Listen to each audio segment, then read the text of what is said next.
ओम नमः शिवाय। पिछले अध्याय में हमने उस अद्भुत घटना को जाना जब ब्रह्मा जी और भगवान विष्णु के बीच श्रेष्ठता को लेकर विवाद उत्पन्न हुआ। दोनों ने स्वयं को श्रेष्ठ सिद्ध करने का प्रयास किया, लेकिन तभी उनके बीच प्रकट हुई एक ऐसी अनंत ज्योति जिसका न आदि था न अंत। भगवान विष्णु ने सत्य को स्वीकार किया। ब्रह्मा जी ने अपने अहंकार को बचाने के लिए असत्य का सहारा लिया और अंततः उस अनंत ज्योति से स्वयं भगवान शिव का प्राकट्य हुआ।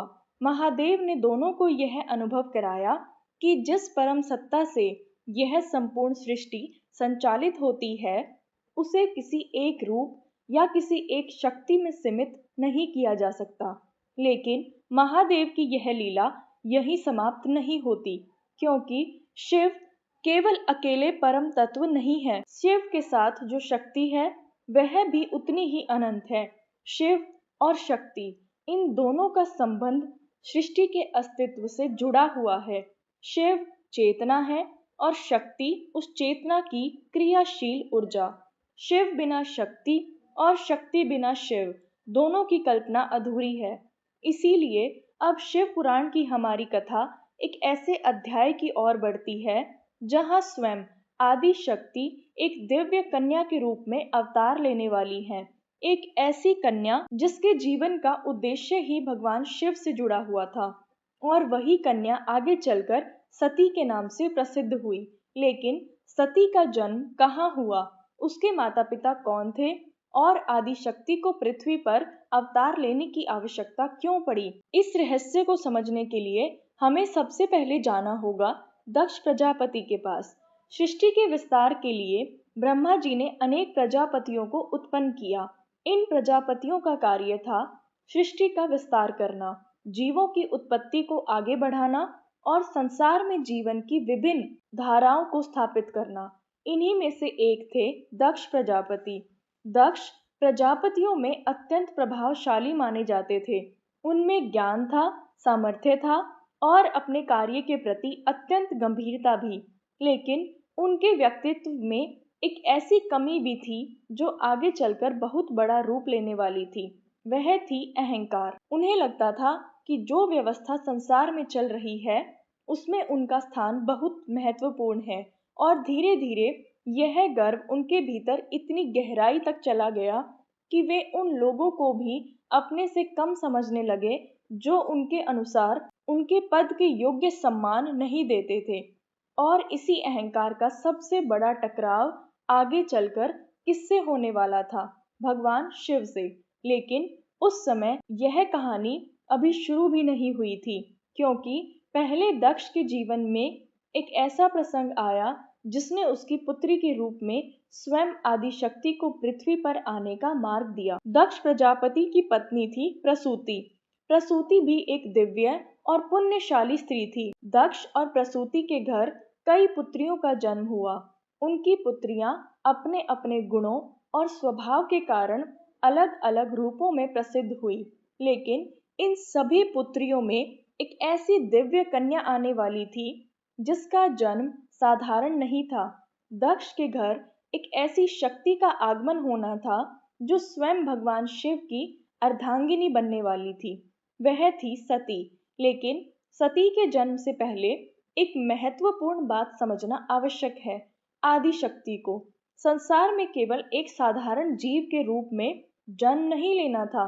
उनका उद्देश्य था शिव और शक्ति के संबंध को पुनः प्रकट करना, क्योंकि भगवान शिव अपने परम स्वरूप में संसार से विरक्त थे। वे कैलाश में समाधि में लीन रहते, संसार के सुख दुख से परे अपने ध्यान में स्थित रहते।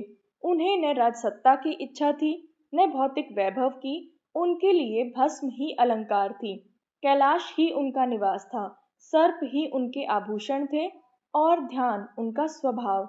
ऐसे महादेव के जीवन में संसार की गृहस्थ लीला का प्रवेश कैसे होता? इसका उत्तर थी शक्ति, और इसी शक्ति ने सती के रूप में अवतार लेने का संकल्प लिया। कथा के अनुसार दक्ष के घर जब उस दिव्य कन्या का जन्म हुआ तो वातावरण में एक अद्भुत परिवर्तन अनुभव हुआ। घर में आनंद छा गया। देवताओं के लोक में भी इस दिव्य जन्म का प्रभाव अनुभव किया गया। दक्ष और प्रसूति अपनी पुत्री को देखकर अत्यंत प्रसन्न हुए। उनके लिए यह केवल एक कन्या थी, लेकिन वास्तव में वह कोई साधारण कन्या नहीं थी। वह थी आदि शक्ति का अंश। उसका नाम रखा गया सती।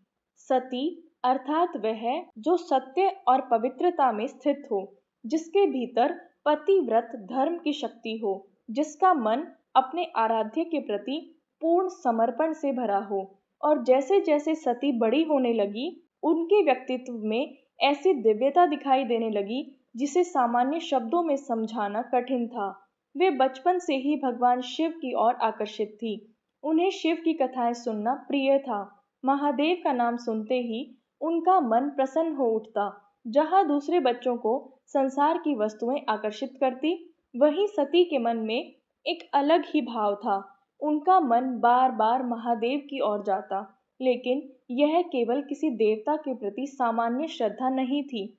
यह एक गहरा आध्यात्मिक संबंध था, मानो शक्ति स्वयं अपने शिव को पहचान रही हो। समय बीतता गया, सती धीरे धीरे बड़ी होने लगी। उनका सौंदर्य बढ़ा, लेकिन उससे भी अधिक उनकी भक्ति बढ़ी।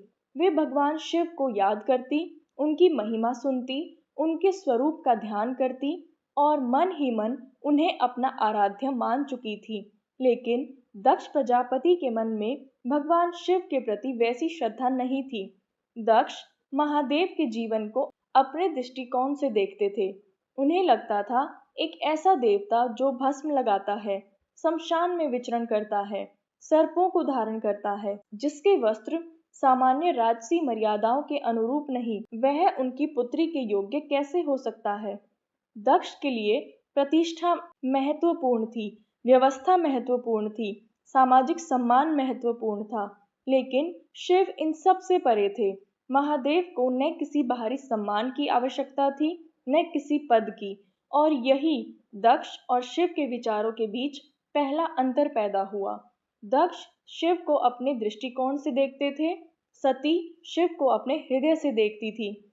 दक्ष को दिखाई देता था भस्म, सर्प, शमशान, वैराग्य। सती को दिखाई देता था करुणा, ज्ञान, त्याग और अनंत चेतना। यही अंतर आगे चलकर बहुत बड़ा होने वाला था।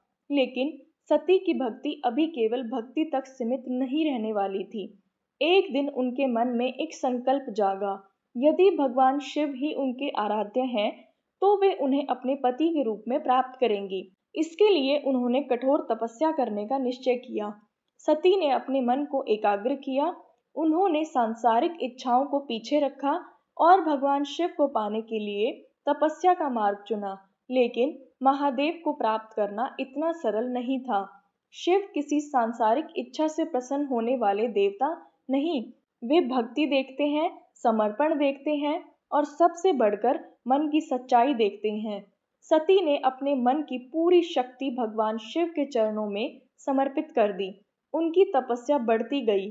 दिन बीते, फिर समय बीता, लेकिन उनका संकल्प नहीं टूटा। उनके मन में केवल एक ही भाव था, मेरे आराध्य महादेव ही हैं। और अब कथा उस मोड़ की ओर बढ़ रही थी जहां सती की तपस्या स्वयं भगवान शिव को उनकी ओर आकर्षित करने वाली थी। लेकिन दूसरी ओर दक्ष के मन में एक अलग विचार जन्म ले रहा था। उन्हें अपनी पुत्री के लिए एक ऐसा वर चाहिए था जो उनके पद, उनकी प्रतिष्ठा और उनके कुल के अनुरूप हो। दक्ष ने कभी कल्पना भी नहीं की थी कि उनकी पुत्री, जिसे वे संसार की सबसे योग्य कन्या मानते थे, वह स्वयं महादेव को अपना पति चुन चुकी है। और जब दक्ष को यह ज्ञात होगा, तो उनके मन में शिव के प्रति जो भाव पहले से था, वह और भी प्रबल हो जाएगा। यही विरोध आगे चलकर एक ऐसा विवाह का कारण बनेगा जिसे संसार आज भी शिव सती विवाह के नाम से स्मरण करता है। लेकिन उससे पहले हमें जानना होगा कि सती की तपस्या कितनी कठोर थी। भगवान शिव ने उनकी भक्ति की परीक्षा कैसे ली, और आखिर वह कौन सा क्षण था जब महादेव ने सती को स्वीकार किया। दक्ष प्रजापति के घर जब उस दिव्य कन्या का जन्म हुआ, तो किसी को यह ज्ञात नहीं था कि उनके घर आई यह बालिका साधारण बालिका नहीं है। वह स्वयं आदि शक्ति का दिव्य स्वरूप है। उसका नाम रखा गया सती। समय के साथ सती बड़ी होने लगी। उनके चेहरे पर एक अद्भुत शांति थी, उनकी वाणी में मधुरता थी और उनके व्यवहार में एक ऐसी सरलता जो उन्हें अन्य कन्याओं से अलग बनाती थी। दक्ष प्रजापति अपनी पुत्री से अत्यंत प्रेम करते थे। उनके लिए सती उनकी सबसे प्रिय पुत्रियों में से एक थी। वे चाहते थे कि सती को संसार का हर सुख मिले, उन्हें अच्छा परिवार मिले, उन्हें योग्य वर मिले और उनका जीवन सम्मान तथा वैभव से भरा हो। लेकिन दक्ष यह नहीं जानते थे कि सती का मन पहले ही किसी और को अपना चुका है। वह था भगवान शिव। सती के बचपन से ही जब भी किसी ऋषि मुनि से भगवान शिव की महिमा सुनने का अवसर मिलता, उनका मन उसी में लग जाता। जब कोई महादेव के स्वरूप का वर्णन करता तो सती बहुत ध्यान से सुनती। उन्हें यह जानना अच्छा लगता कि भगवान शिव कैलाश पर निवास करते हैं। वे संसार के मोह से दूर हैं। वे अपने भक्तों पर शीघ्र प्रसन्न होते हैं। उनके पास कोई बड़ा राजमहल नहीं, कोई स्वर्ण सिंहासन नहीं, कोई राजसी आभूषण नहीं, फिर भी देवता तक उनकी आराधना करते हैं। सती के लिए यह सब बहुत अद्भुत था।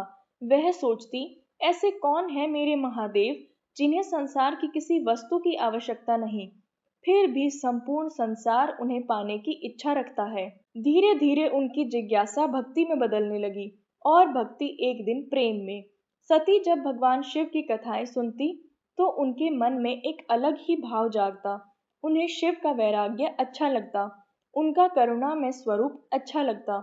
उन्हें यह बात विशेष रूप से प्रभावित करती कि महादेव किसी से भेदभाव नहीं करते।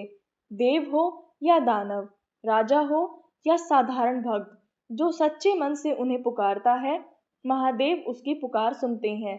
सती के मन में शिव के प्रति श्रद्धा और गहरी होती चली गई। वह कभी कभी अकेले बैठकर मन ही मन उनको याद करने लगी। उनके होठों पर धीरे धीरे एक ही नाम आने लगा, शिव, फिर महादेव और समय के साथ ओम नमः शिवाय। उनका मन जैसे इसी मंत्र में रम गया। लेकिन दक्ष प्रजापति की सोच इससे बिल्कुल अलग थी। दक्ष के लिए शिव एक ऐसे देव थे जिनका जीवन उनकी समझ से बाहर था। दक्ष स्वयं प्रजापति थे। उनके लिए व्यवस्था, मर्यादा, पद, प्रतिष्ठा और सामाजिक सम्मान महत्वपूर्ण था। वे सोचते थे कि देवताओं में भी एक प्रकार की व्यवस्था होनी चाहिए। कौन किस स्थान पर बैठता है, किसका कितना सम्मान होता है, कौन किस प्रकार का जीवन जीता है, इन बातों का उनके लिए विशेष महत्व था। और भगवान शिव इन सभी सीमाओं से बाहर थे। महादेव को किसी पद की आवश्यकता नहीं थी। वे किसी सम्मान की अपेक्षा नहीं रखते थे। उनके शरीर पर भस्म थी, गले में नाग था, मस्तक पर चंद्रमा था, जटाओं में गंगा थी और उनका निवास कैलाश था। वे शमशान में भी सहज थे और देवताओं के बीच भी। उनके लिए राजा और भिखारी में कोई अंतर नहीं था। यही बात दक्ष को भीतर से असहज करती थी। लेकिन सती इसी सरलता में शिव की महानता देखती थी। एक दिन सती ने अपने पिता से भगवान शिव के विषय में पूछा। उन्होंने सहज भाव से कहा, पिताजी, भगवान शिव के बारे में मुझे और बताइए। दक्ष ने शिव के बारे में अपनी राय बताई। सती को इन बातों में कोई कमी दिखाई नहीं दी, बल्कि उन्हें लगा यही तो महादेव की सबसे बड़ी विशेषता है। जो संसार की वस्तुओं से ऊपर उठ चुका है, उसे संसार की वस्तुओं की आवश्यकता क्यों होगी? जिसे अपने भीतर पूर्णता मिल चुकी हो, वह बाहर से वैभव क्यों खोजेगा? और यही सोच सती के मन में शिव के प्रति श्रद्धा को और बढ़ाती गई। समय बीतता गया। अब सती युवावस्था की ओर बढ़ने लगी। उनका सौंदर्य पूरे घर में चर्चा का विषय था। दक्ष को अपनी पुत्री पर गर्व था। वे सोचने लगे कि अब सती के विवाह का समय निकट है। उनके मन में अब एक योग्य वर की तलाश शुरू हुई। दक्ष चाहते थे कि सती का विवाह किसी ऐसे देव या राजकुमार से हो जो उनके कुल की प्रतिष्ठा के योग्य हो। लेकिन सती के मन में पहले ही निर्णय हो चुका था। वह किसी और को अपना पति मान चुकी थी, महादेव को। एक दिन सती ने मन ही मन स्वयं से प्रश्न किया, क्या मैं वास्तव में भगवान शिव को अपना पति बना सकती हूँ? उनके भीतर एक क्षण के लिए संकोच आया, क्योंकि वे जानती थी उनके पिता शिव को पसंद नहीं करते। वे यह भी जानती थी कि दक्ष कभी नहीं चाहेंगे कि उनकी पुत्री एक ऐसे वैरागी को अपना पति चुने जो संसार के सामान्य नियमों से परे जीवन जीता है। लेकिन सती का मन अब किसी और दिशा में जाने को तैयार नहीं था। उन्होंने मन ही मन कहा, यदि मेरे मन में किसी के लिए सच्ची श्रद्धा है, यदि मेरे हृदय ने किसी को अपना आराध्य माना है, तो मैं उसी को अपना जीवन साथी मानूंगी। यह निर्णय आसान नहीं था, लेकिन सती के भीतर एक अद्भुत दृढ़ता थी। अब सती ने भगवान शिव को पति रूप में पाने के लिए उनकी आराधना प्रारंभ कर दी। वह नियमित रूप से शिव का स्मरण करती, उनका नाम जपती, मन को एकाग्र करती और धीरे धीरे उनकी साधना और गहरी होती गई। सती के लिए यह केवल विवाह की इच्छा नहीं थी, यह समर्पण था। वह महादेव को किसी सांसारिक आकर्षण के कारण नहीं चाहती थी। उन्हें शिव के भीतर वह परम सत्य दिखाई देता था जिसे उनका मन पहचान चुका था। सती की भक्ति को देखकर उनके आसपास रहने वाली स्त्रियां भी आश्चर्य करती। वे सोचती, आखिर ऐसी कौन सी विशेषता है शिव में कि सती उनके लिए इतनी एकाग्र हो गई है। लेकिन जिसे प्रेम और भक्ति का अनुभव हो, उसे किसी बाहरी प्रमाण की आवश्यकता नहीं होती। धीरे धीरे सती की साधना इतनी गहरी हो गई, उनका जीवन ही शिवमय होने लगा। उनकी दिनचर्या बदल गई, सांसारिक वस्तुओं में उनकी रुचि कम होती गई। उन्हें आभूषणों से अधिक शिव का ध्यान प्रिय था। उन्हें उत्सवों से अधिक शिव की कथा सुनना प्रिय था। उन्हें राजसी सुखों से अधिक अपने आराध्य का नाम प्रिय था। और तभी उनके मन में एक और दृढ़ संकल्प जन्मा। यदि महादेव को प्राप्त करना है तो केवल इच्छा पर्याप्त नहीं, उन्हें तपस्या करनी होगी। कठोर तपस्या, ऐसी तपस्या जिससे उनके मन की एकाग्रता सिद्ध हो, जिससे महादेव को यह ज्ञात हो कि सती का प्रेम केवल क्षणिक भावना नहीं बल्कि पूर्ण समर्पण है। सती ने अपने संकल्प को अपने भीतर और मजबूत किया। उन्होंने भगवान शिव का ध्यान करते हुए कहा, हे महादेव, मैं आपको अपने जीवन का स्वामी मान चुकी हूँ। यदि मेरे मन में आपके प्रति सच्ची भक्ति है तो मुझे आपको पाने की शक्ति भी दीजिए। मेरी तपस्या में कोई कमी न रहे, मेरा मन किसी अन्य इच्छा की ओर न जाए, मेरी श्रद्धा कभी कमजोर न हो। और फिर सती ने तपस्या का मार्ग अपना लिया। यह तपस्या सिर्फ शरीर को कष्ट देने के लिए नहीं थी, यह अपने मन को पूरी तरह एक लक्ष्य पर स्थिर करने की साधना थी। दिन बीतते गए, ऋतुएं बदलती गई, लेकिन सती का संकल्प नहीं बदला। उनकी साधना बढ़ती गई और उनकी भक्ति और भी गहरी होती गई। दूसरी ओर दक्ष को अब अपनी पुत्री के मन की इच्छा का कुछ आभास होने लगा था। उन्हें यह बात पसंद नहीं थी। वे चाहते थे कि सती उनकी इच्छा के अनुसार जीवन साथी चुने, लेकिन सती के मन में अब केवल एक ही नाम था, महादेव। दक्ष के मन में शिव के प्रति पहले से मौजूद असंतोष अब चिंता में बदलने लगा। उन्हें भय था, यदि सती ने शिव को ही अपना पति चुन लिया तो उनकी प्रतिष्ठा को ठेस पहुंचेगी। और यही सोच आगे चलकर दक्ष और शिव के बीच के संबंध को और अधिक तनावपूर्ण बनाने वाली थी। लेकिन सती अपने संकल्प से पीछे हटने वाली नहीं थी। माता सती के मन में अब एक ही संकल्प था, एक ही इच्छा, एक ही आराध्य, भगवान शिव। सती जानती थी कि महादेव को केवल सांसारिक इच्छा से प्राप्त नहीं किया जा सकता।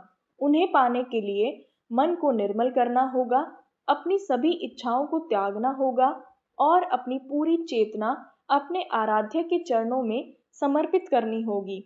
इसी भाव से सती ने भगवान शिव की कठोर तपस्या आरंभ की। सती ने अपने मन को एकाग्र किया। उन्होंने संसार की अनेक वस्तुओं से अपना ध्यान हटाना शुरू किया। जहाँ पहले राजमहल की सुख सुविधाएं उनके आसपास रहती थी, अब उनका मन उन सुविधाओं से दूर होने लगा। उनका ध्यान केवल महादेव के नाम में था। धीरे धीरे उनकी साधना इतनी गहरी होती गई, उनके लिए समय का अर्थ बदल गया। दिन और रात का अंतर जैसे समाप्त होने लगा, क्योंकि जब मन एक ही नाम में स्थिर हो जाए तो बाहरी संसार का आकर्षण अपने आप कम होने लगता है। सती की तपस्या की चर्चा धीरे धीरे चारों ओर फैलने लगी। ऋषि मुनि उनके संकल्प से प्रभावित हुए। देवताओं ने भी उनकी भक्ति को देखा। हर कोई यह समझने लगा था कि यह कोई साधारण तपस्या नहीं है, यह एक ऐसी साधना है जिसके पीछे अत्यंत गहरा संकल्प है। सती को अपने पिता के विरोध का भी ज्ञान था। उन्हें यह भी पता था कि दक्ष महादेव को अपनी पुत्री वर स्वीकार नहीं करेंगे, लेकिन उन्होंने अपने संकल्प को अपने पिता के विचारों से ऊपर नहीं रखा, बल्कि अपने हृदय के सत्य को चुना। उनके लिए यह किसी के विरुद्ध विद्रोह नहीं था, यह अपने आराध्य के प्रति समर्पण था। समय बीतता गया, सती की तपस्या और कठिन होती गई। उन्होंने धीरे धीरे भौतिक सुखों से अपना संबंध कम कर लिया। उनका मन भोजन से अधिक भगवान शिव के ध्यान में लगता, आराम से अधिक साधना में, और संसार की प्रशंसा से अधिक अपने आराध्य के स्मरण में। उनके शरीर पर तपस्या का प्रभाव दिखाई देने लगा, लेकिन उनके मन की शक्ति लगातार बढ़ती जा रही थी, क्योंकि सच्ची साधना केवल शरीर को नहीं बदलती, वह मन को बदल देती है। सती के मन में एक ही प्रार्थना रहती, हे महादेव, यदि मेरी भक्ति सच्ची है तो मुझे स्वीकार कीजिए। यह प्रार्थना धीरे धीरे उनकी साधना का केंद्र बन गई। अब वह केवल शिव को पति के रूप में पाने की इच्छा नहीं कर रही थी, वह अपने संपूर्ण अस्तित्व को शिव को समर्पित कर रही थी। लेकिन भगवान शिव सब जानते थे। महादेव के लिए सती की तपस्या कोई रहस्य नहीं थी। वे जानते थे कि सती के मन में क्या है, वे जानते थे कि उनका संकल्प कितना दृढ़ है। लेकिन महादेव केवल भाव देखकर तुरंत सामने नहीं आते। कई बार भक्त की परीक्षा भी होती है, क्योंकि परीक्षा भक्ति को कमजोर करने के लिए नहीं, बल्कि उसकी दृढ़ता को प्रकट करने के लिए होती है। और अब सती की भी परीक्षा होने वाली थी। एक दिन जब सती अपनी साधना में लीन थी, तभी उनके सामने एक अपरिचित साधु के रूप में एक दिव्य पुरुष उपस्थित हुआ। उसका स्वर शांत था, वेश साधारण था, लेकिन उसके व्यक्तित्व में एक अद्भुत तेज दिखाई दे रहा था। सती ने उस साधु का सम्मान किया, उन्होंने उसे प्रणाम किया और विनम्रता से उसका स्वागत किया। साधु ने सती की ओर देखा और पूछा, हे कन्या, तुम इतनी कठोर तपस्या किसके लिए कर रही हो? सती ने बिना किसी संकोच के उत्तर दिया, भगवान शिव के लिए। साधु कुछ क्षण शांत रहा, फिर उसने शिव के विषय में ऐसे शब्द कहने शुरू किए जिन्हें सुनकर किसी सामान्य व्यक्ति का मन बदल सकता था। सती ने साधु की बातें सुनी, लेकिन उनके मन में कोई परिवर्तन नहीं आया, क्योंकि उन्होंने शिव को बाहरी रूप से नहीं चुना था, उन्होंने शिव के भीतर का सत्य पहचाना था। सती ने शांत स्वर में कहा, आप महादेव के बाहरी स्वरूप को देखकर उनके विषय में निर्णय कर रहे हैं, लेकिन मैंने उनके भीतर की करुणा देखी है, मैंने उनके ज्ञान को जाना है। साधु ने फिर कहा, लेकिन तुम्हें क्या मिलेगा ऐसे पति से?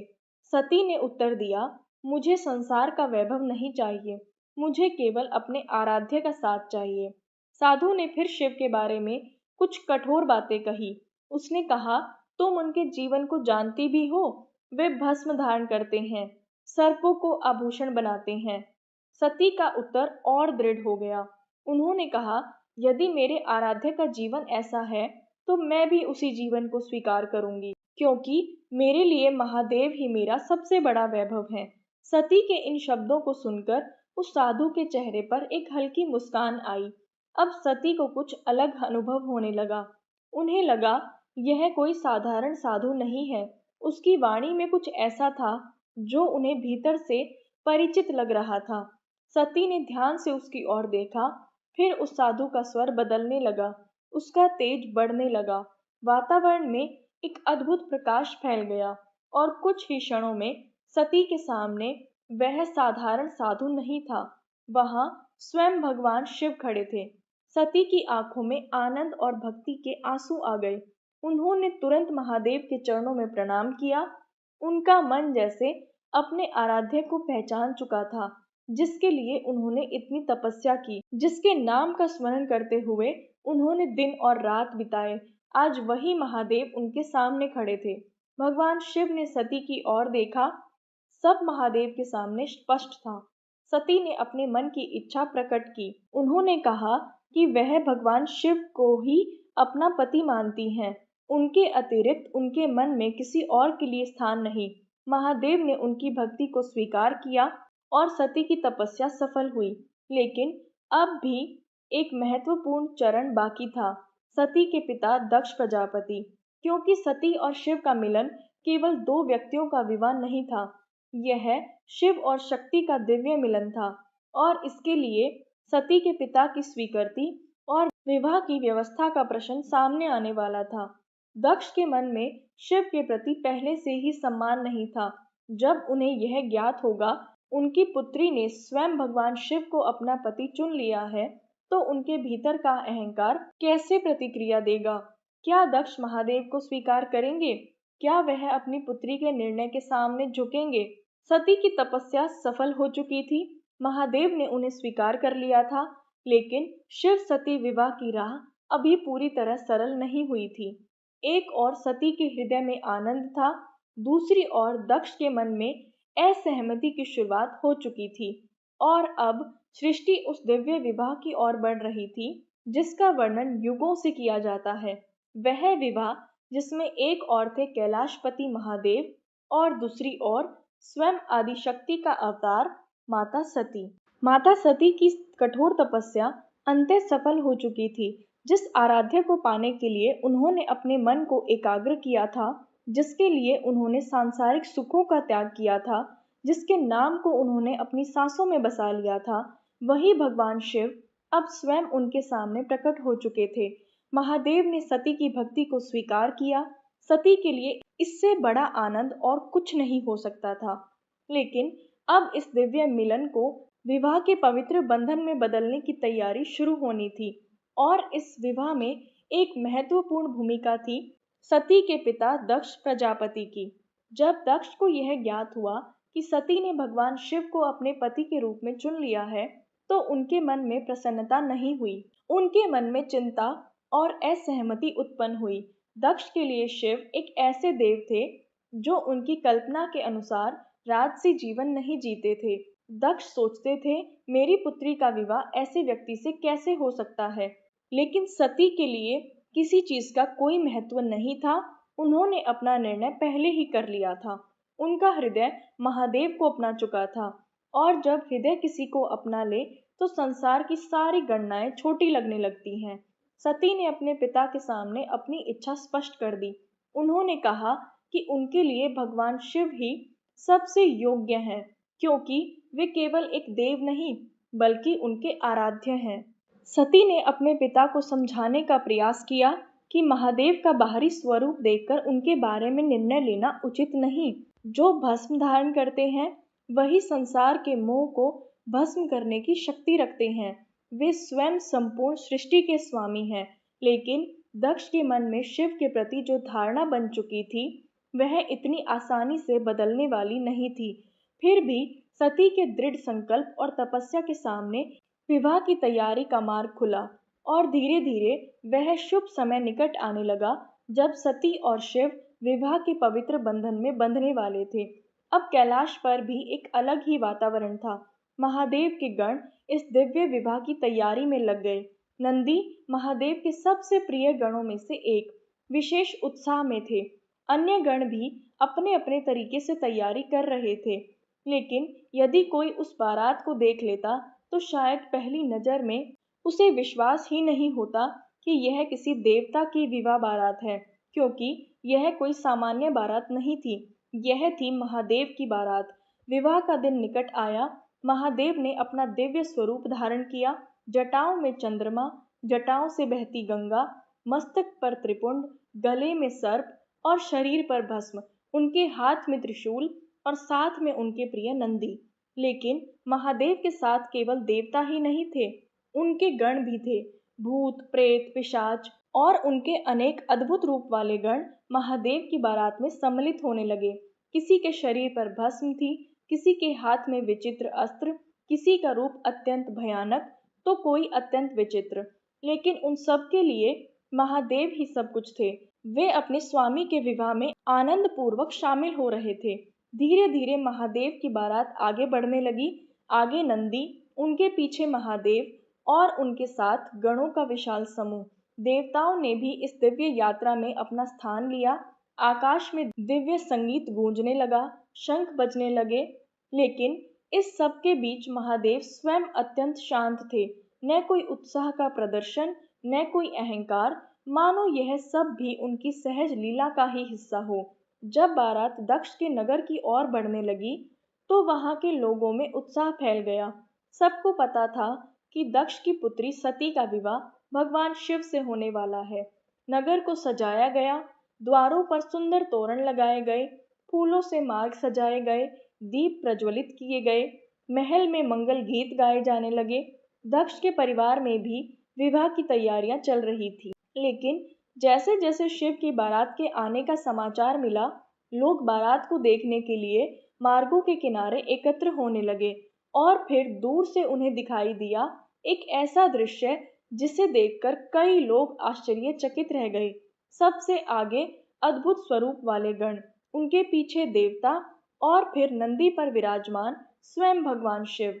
उनके शरीर पर भस्म, गले में नाग, जटाओं में चंद्रमा और मुख पर असीम शांति। दक्ष के परिवार के लोगों ने जब यह दृश्य देखा तो उनके मन में अलग अलग भाव उत्पन्न हुए। किसी को आश्चर्य हुआ, किसी को भय, और कुछ लोग महादेव की दिव्यता देखकर मंत्रमुग्ध हो गए। लेकिन दक्ष के मन में शिव के प्रति सम्मान के स्थान पर असहजता और बढ़ गई। उनके लिए महादेव का स्वरूप उनकी कल्पना से बिल्कुल अलग था, लेकिन सती के लिए यही उनका सबसे सुंदर स्वरूप था। सती ने जब दूर से अपने आराध्य को देखा तो उनके हृदय में अपार आनंद भर गया। जिस महादेव के लिए उन्होंने इतनी कठोर तपस्या की थी, आज वही उन्हें अपना जीवन साथी बनाने के लिए उनके द्वार पर आए थे। सती की आंखों में भक्ति और प्रेम दोनों थे। उन्होंने मन ही मन महादेव को प्रणाम किया। उनके भीतर एक ही भाव था, मेरी तपस्या सफल हुई। विवाह की रस्में प्रारंभ होने लगी। ऋषि मुनि उपस्थित थे, देवता उपस्थित थे, परिवार के सदस्य उपस्थित थे। मंत्रोच्चार होने लगा, अग्नि प्रज्वलित हुई और शिव तथा सती विवाह के पवित्र संस्कार में प्रवेश करने लगे। यह केवल एक विवाह नहीं था, यह शिव और शक्ति का मिलन था। विवाह के समय सती के मन में अत्यंत शांति थी।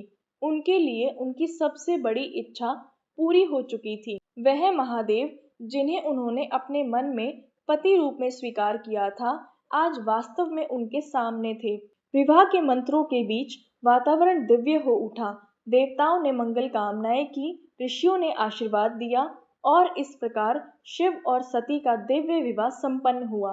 विवाह के बाद सती अपने आराध्य के साथ कैलाश की ओर जाने वाली थी। लेकिन यहीं पर इस कथा का एक बहुत महत्वपूर्ण पक्ष सामने आता है। सती के लिए कैलाश उनका नया घर था, लेकिन दक्ष के मन में शिव के प्रति वह सम्मान कभी पूरी तरह पैदा नहीं हुआ जो एक पिता को अपने दामाद के प्रति होना चाहिए।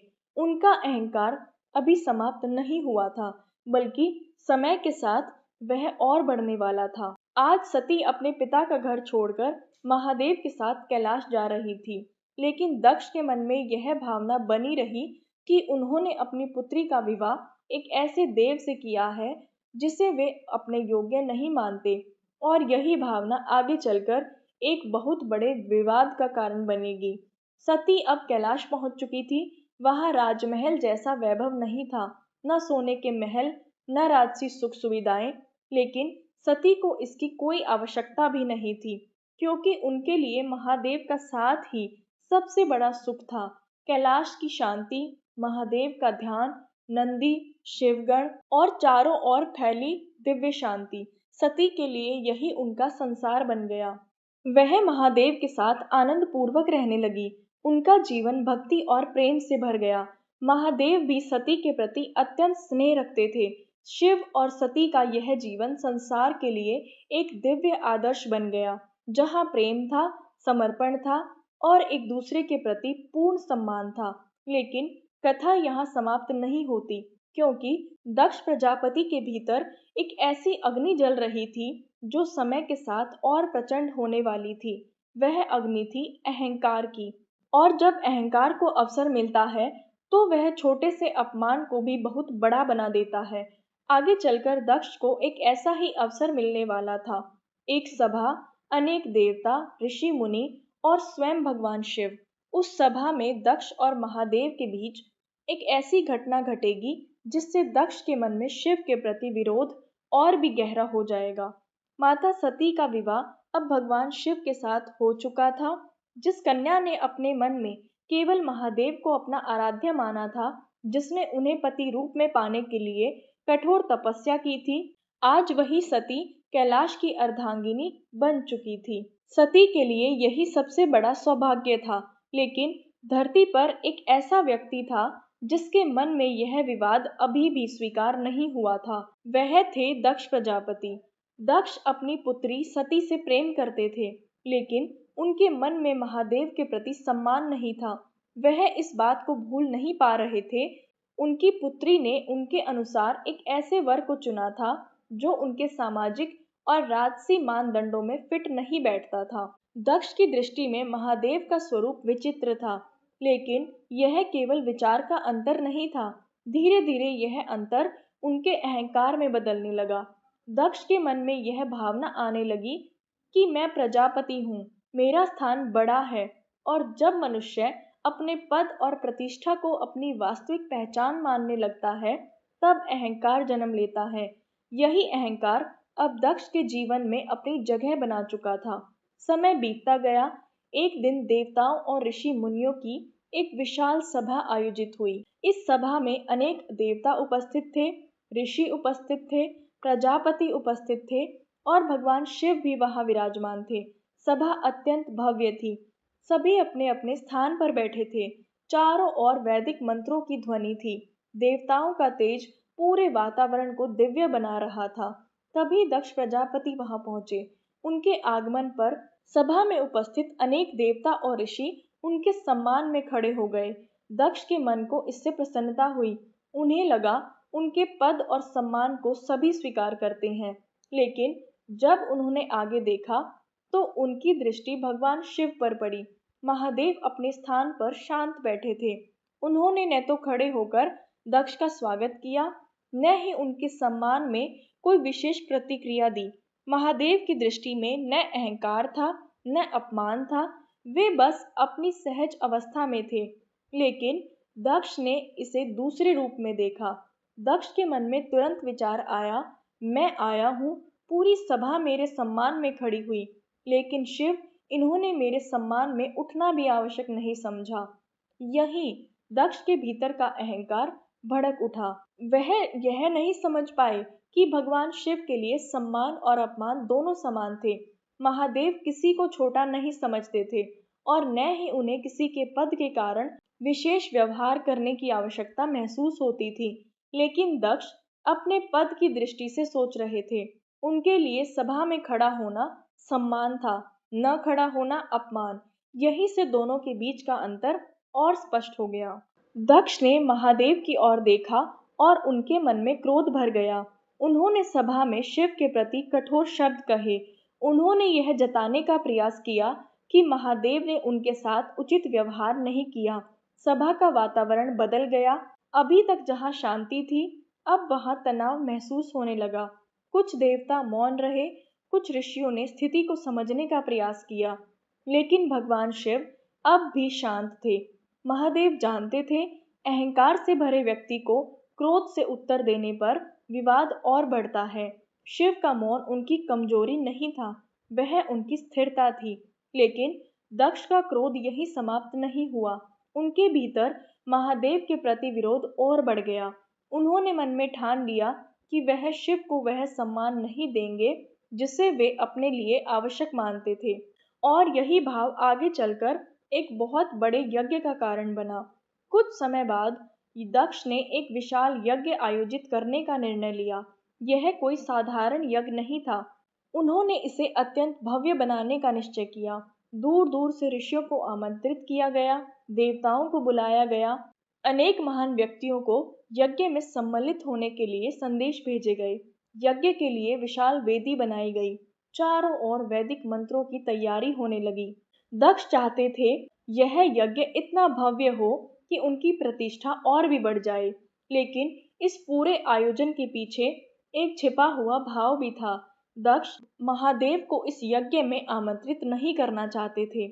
जब निमंत्रण भेजे जाने लगे तो एक एक करके देवताओं और ऋषियों को बुलाया गया, लेकिन शिव का नाम उस सूची में नहीं था। और न ही माता सती को आमंत्रित किया गया। यह निर्णय सिर्फ एक निमंत्रण न भेजने की बात नहीं थी, इसके पीछे दक्ष का पुराना अहंकार था।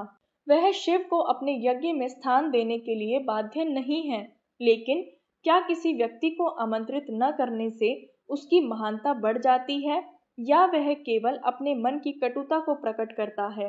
दक्ष को उस समय इसका बोध नहीं था। जब यज्ञ की तैयारियां शुरू हुई तो दक्ष के महल में उत्सव का वातावरण था। चारों ओर सजावट, वैदिक मंत्रियों की ध्वनि, ऋषियों का आगमन और यज्ञ में अर्पित की जाने वाली सामग्री की तैयारी। दक्ष अत्यंत प्रसन्न दिखाई दे रहे थे। उन्हें लगता था कि यह यज्ञ उनकी प्रतिष्ठा को चारों ओर फैलाएगा। लेकिन एक प्रश्न अभी भी बाकी था।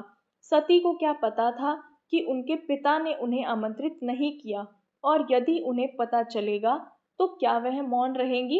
कुछ समय बाद कैलाश पर सती को इस यज्ञ की जानकारी मिली। उन्हें पता चला कि उनके पिता दक्ष ने एक विशाल यज्ञ का आयोजन किया है। सती ने यह भी सुना कि अनेक देवता और ऋषि वहां जा रहे हैं। सती के मन में स्वाभाविक रूप से अपने मायके की स्मृति जागी। उनके मन में विचार आया, मेरे पिता के घर में इतना बड़ा आयोजन हो रहा है, मेरी बहनें वहां होगी, मेरा परिवार वहां होगा, तो क्या मुझे भी वहां नहीं जाना चाहिए? लेकिन एक बात उन्हें पता नहीं थी कि उनके पिता ने उन्हें आमंत्रित ही नहीं किया। जब उन्हें यह बात ज्ञात हुई तो उनके मन को बहुत दुख हुआ, क्योंकि एक पुत्री के लिए अपने पिता के घर जाना केवल किसी आयोजन में शामिल होना नहीं होता, अपने परिवार से मिलने का अवसर होता है। उन्होंने पिता के प्रति अपना सम्मान नहीं छोड़ा था, भले ही दक्ष ने महादेव को स्वीकार नहीं किया था। सती ने महादेव से कहा कि उनके पिता के यहाँ एक बड़ा यज्ञ हो रहा है, वह वहां जाना चाहती हैं। भगवान शिव सती की बात सुनकर शांत रहे। उन्होंने सती को समझाया कि जहाँ निमंत्रण ना हो वहां बिना बुलाए जाना उचित नहीं होता। शिव जानते थे कि दक्ष के मन में उनके प्रति क्या भाव है। वे यह भी जानते थे कि इस यज्ञ के पीछे केवल धार्मिक आयोजन नहीं, बल्कि उनके प्रति द्वेष भी छिपा हुआ है। महादेव ने सती को सावधान किया, लेकिन सती के मन में एक पुत्री का भाव था। यहाँ से कथा अत्यंत संवेदनशील हो जाती है। एक और पत्नी के रूप में सती अपने पति की बात सुन रही थी, दूसरी ओर पुत्री के रूप में उनका मन अपने मायके की ओर खिंच रहा था। वह जानती थी कि महादेव ने उन्हें रोकने के लिए कोई स्वार्थ नहीं रखा, वह केवल उन्हें होने वाले अपमान से बचाना चाहते थे। लेकिन सती के मन में यह भाव था कि मैं अपनी इच्छा से नहीं जा रही, मैं अपने माता पिता के घर जा रही हूँ। क्या एक पुत्री को अपने पिता के घर जाने के लिए भी निमंत्रण चाहिए? यही विचार उनके मन को बार बार विचलित करने लगा, और अंततः सती ने निर्णय किया कि वह अपने पिता के यज्ञ में जाएंगी। लेकिन महादेव को यह निर्णय आने वाले संकट का संकेत दिखाई दे रहा था। उन्होंने सती को समझाया कि यदि वहां शिव का सम्मान नहीं होगा तो सती के लिए भी स्थिति अत्यंत कठिन हो सकती है। लेकिन सती के मन में अब भी एक ही इच्छा थी, अपने पिता के घर जाना, और यही निर्णय आगे चलकर उनके जीवन की सबसे बड़ी परीक्षा बनने वाला था। अब दक्ष का यज्ञ पूरी भव्यता से प्रारंभ होने वाला था। देवता पहुंच चुके थे, ऋषि पहुंच चुके थे, यज्ञशाला सज चुकी थी।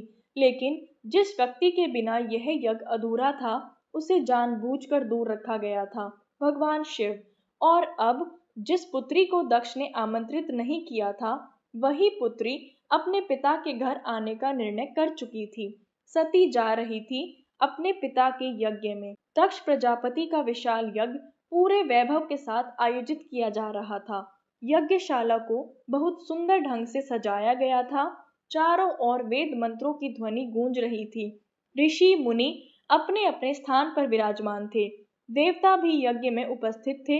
दक्ष के लिए यह यज्ञ केवल धार्मिक अनुष्ठान नहीं था, यह उनके सामर्थ्य और प्रतिष्ठा का प्रदर्शन भी था।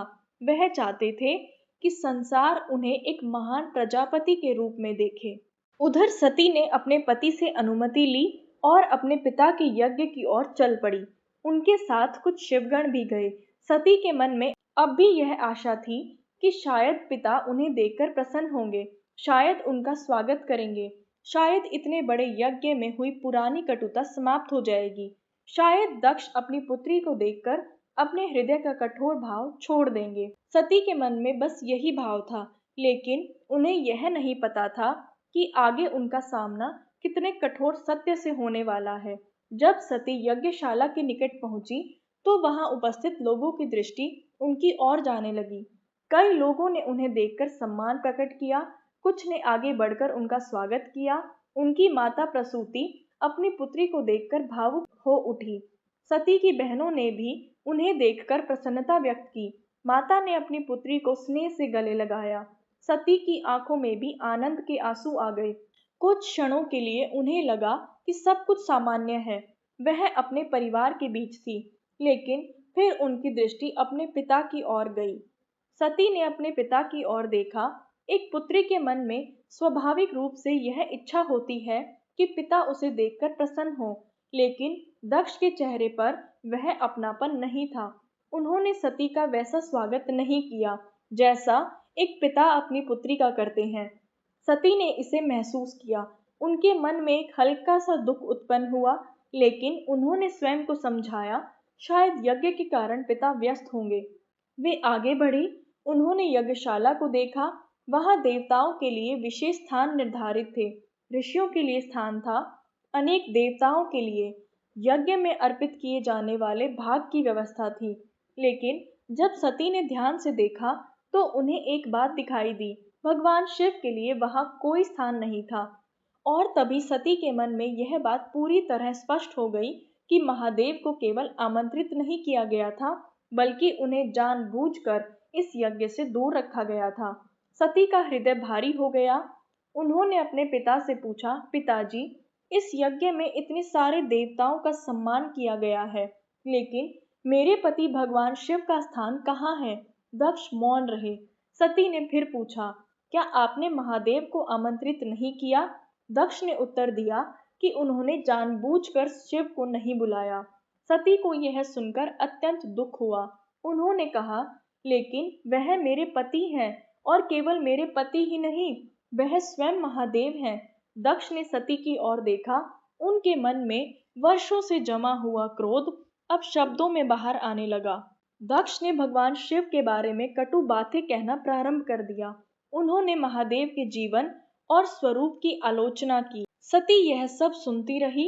उनके भीतर दुख और क्रोध दोनों बढ़ते गए, लेकिन सबसे बड़ा दुख इस बात का था कि जिस व्यक्ति का वह जीवन भर सम्मान करती आई थी, आज उसी के सामने उनके पिता उनके आराध्य का अपमान कर रहे थे। सती ने अपने पिता को समझाने का प्रयास किया। उन्होंने कहा, पिताजी, आप महादेव को उनके बाहरी स्वरूप से मत देखिए। उनका वास्तविक स्वरूप इससे कहीं ऊपर है। आप जिस भस्म को देखकर उन्हें अपमानित कर रहे हैं, वही भस्म संसार की नश्वरता का स्मरण कराती है। आप जिस शमशान को अपवित्र समझते हैं, महादेव वहीं जाकर संसार को यह बताते हैं कि मृत्यु से बड़ा कोई सत्य नहीं है। सती की वाणी में अब केवल पुत्री का भाव नहीं था, वह अपने आराध्य के सम्मान की रक्षा करने वाली शक्ति के रूप में बोल रही थी। दक्ष ने सती की बातों को स्वीकार नहीं किया। उनका अहंकार उनकी बुद्धि पर भारी पड़ चुका था। वह अपने निर्णय पर अड़े रहे। सती ने चारों ओर देखा। वह यज्ञ जिसे धर्म और पुण्य के लिए किया जा रहा था, उसी यज्ञ में उनके पति का अपमान हो रहा था। सती के लिए यह सहन करना अब संभव नहीं था। उन्होंने अपने पिता से कहा, जिस शरीर को आपने अपनी पुत्री के रूप में जन्म दिया है, आज उसी शरीर के कारण मुझे आपके मुख से अपने आराध्य का अपमान सुनना पड़ रहा है।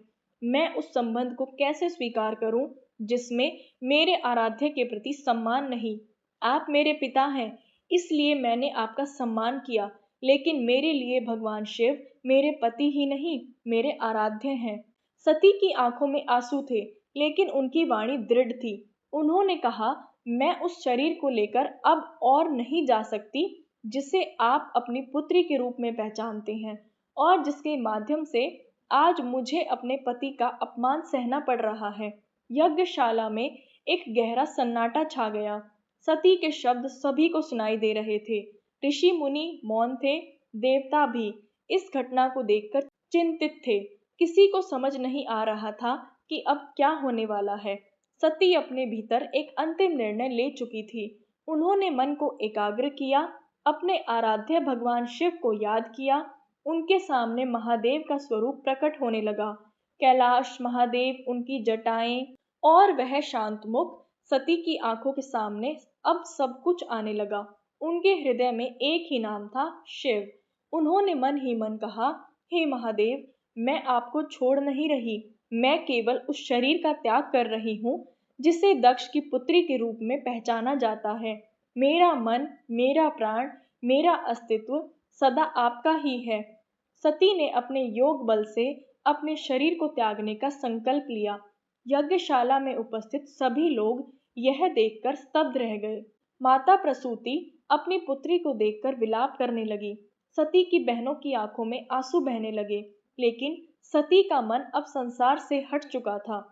वह केवल अपने आराध्य का स्मरण कर रही थी और अंततः युगाग्नि में सती ने अपने शरीर का त्याग कर दिया। एक क्षण में यज्ञशाला का पूरा वातावरण बदल गया। जहाँ कुछ समय पहले मंत्रों की ध्वनि थी, वहां अब विलाप था। जहाँ उत्सव था, वहां शोक छा गया। जहाँ दक्ष अपने यज्ञ की सफलता पर गर्व कर रहे थे, वहां अब उनकी अपनी पुत्री का शरीर उनके सामने था। लेकिन अब बहुत देर हो चुकी थी। दक्ष के अहंकार ने जिस घटना को जन्म दिया था, उसका परिणाम उनके सामने था। लेकिन सती के शरीर के त्याग का समाचार जब कैलाश पहुंचा, तो उसके बाद जो हुआ वह और भी भयंकर था। महादेव, जो सामान्यतः शांत रहते हैं, जिन्होंने कभी क्रोध को अपने ऊपर हावी नहीं होने दिया, अब उन्हें ज्ञात हुआ कि उनकी प्रिय सती ने उनके अपमान के कारण अपने शरीर का त्याग कर दिया। तो महादेव का हृदय वेदना से भर उठा। यह केवल पत्नी की मृत्यु नहीं थी, यह शिव और शक्ति के संबंध पर हुआ एक गहरा आघात था। महादेव का क्रोध अब प्रलयकारी होने वाला था। उन्होंने अपनी जटाओं से एक भयंकर शक्ति को प्रकट किया। उस शक्ति का नाम था वीरभद्र, और उसके साथ एक और दिव्य शक्ति प्रकट हुई, भद्रकाली। महादेव ने उन्हें दक्ष के यज्ञ की ओर भेजा, और वह यज्ञ जिसे दक्ष अपनी सबसे बड़ी उपलब्धि मान रहे थे, विनाश की ओर बढ़ चुका था। वीरभद्र अत्यंत प्रचंड रूप में दक्ष की ओर बढ़े। उनके साथ शिव गणों की विशाल सेना थी। यज्ञशाला में भय का वातावरण फैल गया।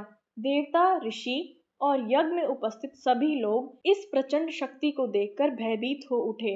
यज्ञ की वेदी अव्यवस्थित होने लगी। शिव गणों ने यज्ञ की व्यवस्था को नष्ट करना शुरू कर दिया। दक्ष के मन में अब अपने किए हुए कर्म का परिणाम दिखाई देने लगा। लेकिन अहंकार का अंत इतनी आसानी से नहीं होता। वीरभद्र दक्ष के सामने पहुंचे और फिर एक भयंकर संघर्ष प्रारंभ हुआ। इस संघर्ष का परिणाम दक्ष के लिए अत्यंत विनाशकारी हुआ। यज्ञ नष्ट हुआ। यज्ञशाला में भारी उथल पुथल मच गई और अंततः दक्ष का भी अंत हो गया। लेकिन यहाँ भी कथा समाप्त नहीं हुई, क्योंकि महादेव के भीतर सती के वियोग का दुख अभी समाप्त नहीं हुआ था। वह सती के शरीर को अपने साथ लेकर विचरण करने लगे। उनका दुख इतना गहरा था कि संपूर्ण सृष्टि का संतुलन प्रभावित होने लगा। और तब देवताओं को चिंता हुई, यदि महादेव इसी प्रकार सती के वियोग में विचरण करते रहे तो सृष्टि का संतुलन कैसे बना रहेगा।